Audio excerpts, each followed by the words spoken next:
નમસ્કાર દર્શક મિત્રો, હું શીતલ મહેતા ન્યૂઝ ઓફ કચ્છમાં આપનું સ્વાગત છે। જોઈએ આજના સમાચાર। ગાંધીધામ પોલીસે શંકાસ્પદ ખાંડનો જથ્થો પકડી પાડી 3 વ્યક્તિની અટકાયત કરી 17,65,000નો મુદ્દામાલ ઝડપી પાડ્યો।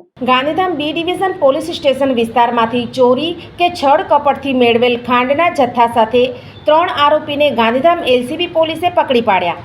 રાજેશ ઉર્ફે રાજુ ભાનુશાલી ની કબજાની ભોગવટાના પ્લોટમાં ચોરી કે છળ કપટથી મેળવેલ શંકાસ્પદ ખાંડનો જથ્થો પોલીસે રેડ પાડી ઝડપી પાડેલ છે। આ સમયે 3 શખ્સોની અટકાયત કરાઈ છે।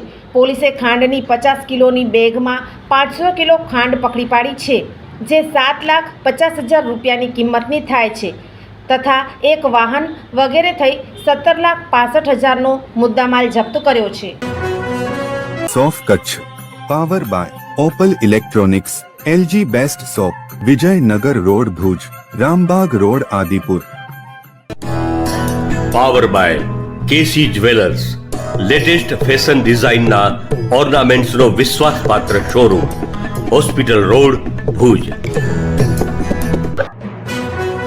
દર્શક મિત્રો, આજે તારીખ 26 જૂન 2025 આ હતા આજના સમાચાર। આવતીકાલે ફરી મળીશું, ત્યાં સુધી મને રજા આપશો। નમસ્કાર।